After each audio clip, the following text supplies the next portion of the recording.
Une fois de plus, je dis un grand salut à nos amis auditeurs, auditrices de la radio L'Amandier-Fleury. Un grand salut aussi à nos amis internautes. Et c'est toujours pour moi un véritable plaisir de se retrouver pour nous entretenir sur une thématique, à mon avis, d'actualité, une thématique importante. Merci à vous de considérer ce moment et je suis convaincu plus que jamais que nous allons pouvoir échanger ensemble. Donc, merci à tout un chacun.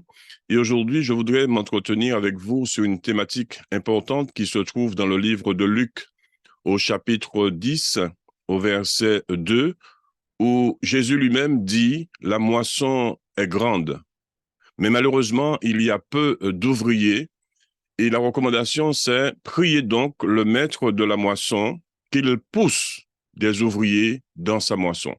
Et j'aime bien cette traduction qui nous dit qu'il pousse. Et aujourd'hui, je voudrais que Dieu, dans sa grâce et sa miséricorde, puisse nous pousser dans sa moisson.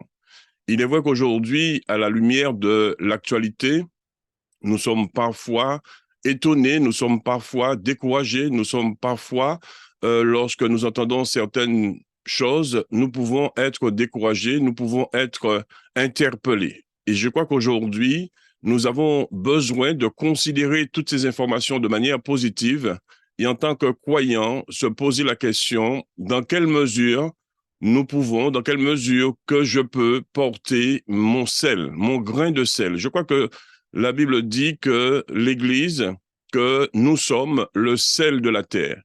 Il est vrai qu'aujourd'hui, la question qu'on peut aussi se poser, est-ce que le sel garde ou a gardé sa saveur? Mais je suis plus que convaincu qu'aujourd'hui, Dieu dans sa grâce, Dieu dans sa miséricorde, Dieu dans son amour veut stimuler des croyants, veut encourager les croyants à garder, je dirais, le sens initial de la communauté ecclésiale. La Bible dit aussi que nous sommes la lumière du monde. Et je crois que lorsque il est dit que nous sommes lumière du monde, cela veut dire que nous avons à apporter notre contribution pour un mieux-être, pour un mieux vivre ensemble. D'où l'importance de considérer ce texte de Luc, le chapitre 2. Et je voudrais intituler cette réflexion Laisse-toi pousser. On peut le prendre dans le sens, je dirais, littéral. On peut aussi le prendre dans le sens analogique, métaphorique, métaphysique, si vous voulez. Mais surtout, l'essentiel, c'est de voir qu'est-ce que Jésus veut nous enseigner à travers cette interrogation, à travers cette injonction, je dirais. Et c'est vrai que souvent, on est de ceux qui se sont engagés avec Dieu, mais n'ont pas été jusqu'au bout, n'ont pas persévéré.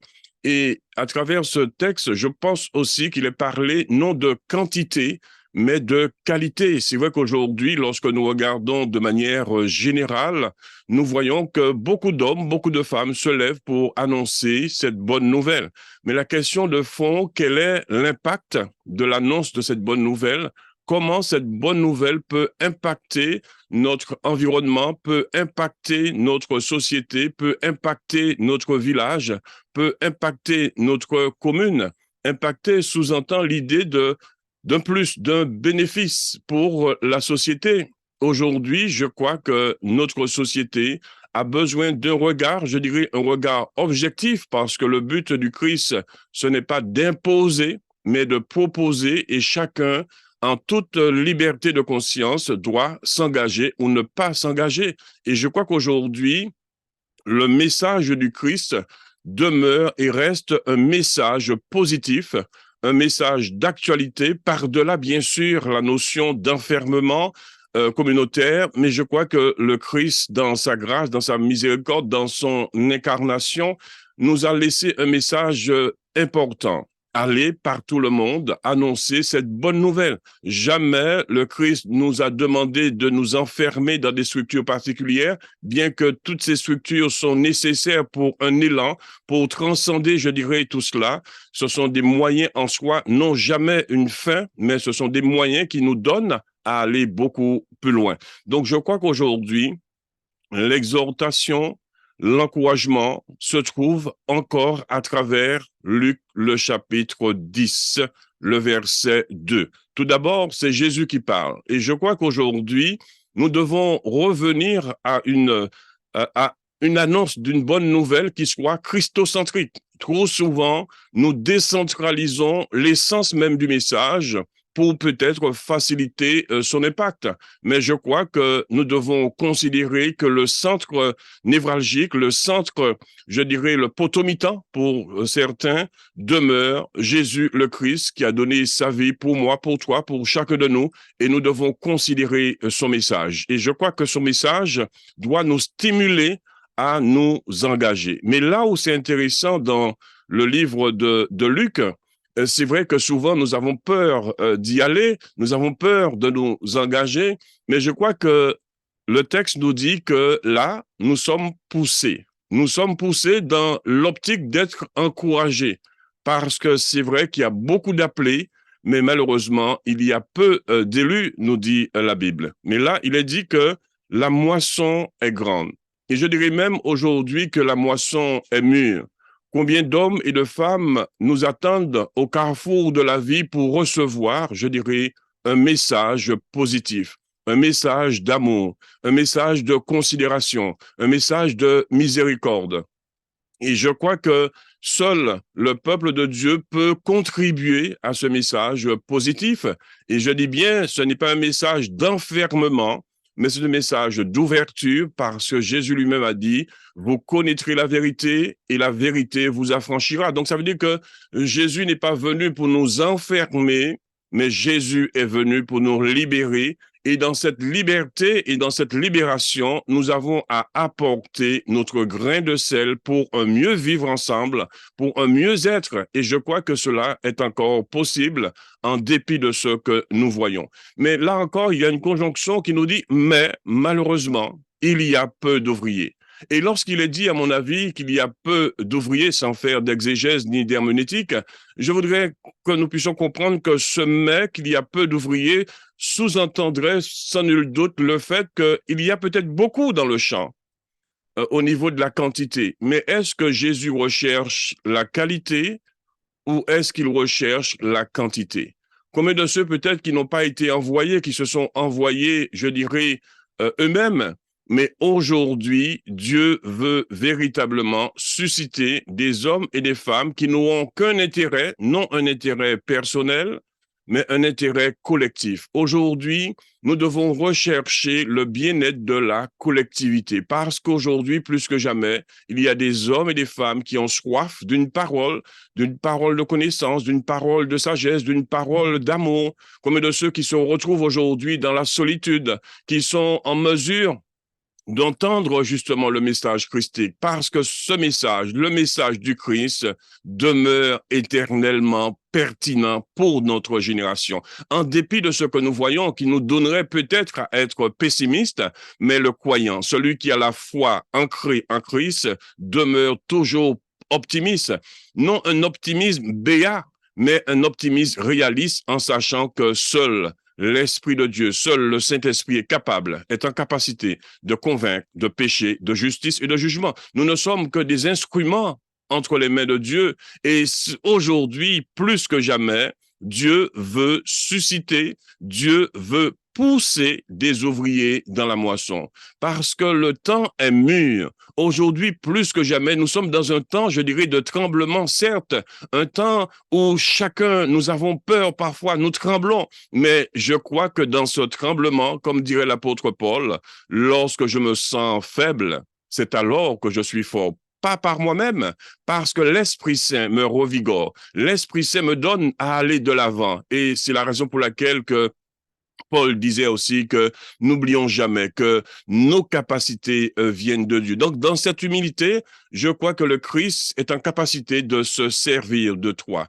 de t'utiliser comme un instrument positif pour le bien-être, je dirais, de l'humanité, pour le bien-être de ton environnement, pour le bien-être de ta commune, pour le bien-être de ta ville, parce que le monde, plus que jamais, est mûr pour recevoir un message, je dirais, non anthropocentrique, mais un message christocentrique parce que seul le Christ est en capacité de sauver, de porter un message durable et tenable pour que nous puissions être, je dirais, beaucoup plus optimistes et sortir de cette morosité ambiante qui parfois frôle un peu la dépression. Mais je crois qu'en temps de dépression, le Christ lui-même est en capacité de calmer la tempête, de calmer nos tempêtes. Faisons confiance pleinement, non à l'homme, mais faisons confiance à Christ qui a donné sa vie pour toi, pour moi, pour nous, sans rien attendre en retour, parce que c'est un message d'amour. Aujourd'hui, plus que jamais, nous avons besoin non seulement d'aimer, mais nous avons besoin d'être aimés. Et qu'est-ce que nous dit Jean 3,16? Dieu a tellement aimé le monde qu'il a donné sa vie, afin que quiconque, afin que toi, afin que moi, afin que chacun de nous, nous puissions justement retrouver, bénéficier, je dirais, de cette grâce, bénéficier de cet amour christologique, christique, et je crois que nous en avons besoin plus que jamais. Et lorsqu'il est dit qu'il y a peu d'ouvriers, il nous est donné une recommandation. Et je crois que nous allons amorcer notre descente ainsi. Il nous est recommandé une chose extraordinaire. Priez donc le maître de la moisson. Qui est le maître de la moisson? C'est Jésus lui-même. C'est lui qui embauche. C'est lui qui débauche parfois, certainement, mais c'est lui qui embauche.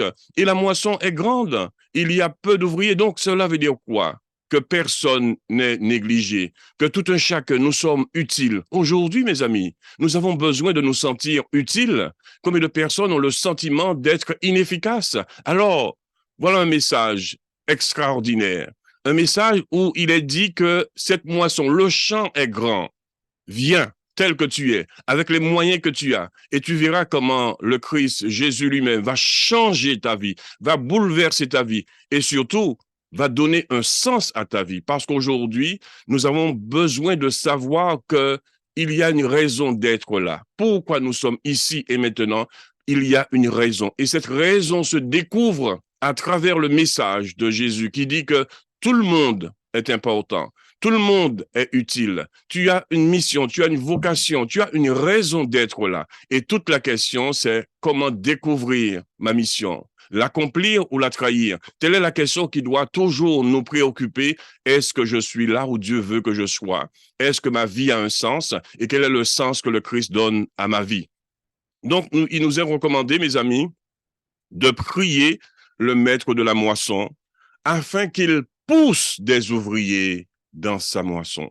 Et je trouve le mot extraordinaire, celui qui a traduit qu'il pousse des ouvriers dans sa moisson, c'est extraordinaire. Est-ce que je vais me laisser pousser? Et lorsque le Christ nous pousse, il a déjà prévu une bouée, auquel cas nous ne serions pas en mesure de nager pour la première fois, mais laissons-nous pousser par le Christ, laissons-nous engagés par le Christ. Son message est un message d'amour. Il a besoin d'hommes et de femmes qui puissent être en capacité de porter à ce monde une bonne nouvelle. N'ayons pas un regard négatif par rapport à ces hommes. Ce n'est pas une question, je dirais, sociétale. Ce n'est pas une question de société. C'est une question d'homme et de cœur de l'homme. La Bible nous dit que le cœur de l'homme est tortueux par-dessus tout.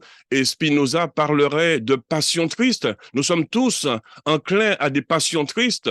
Mais l'apôtre Paul nous dit, soyez toujours joyeux. Qu'est-ce qui nous rend joyeux aujourd'hui?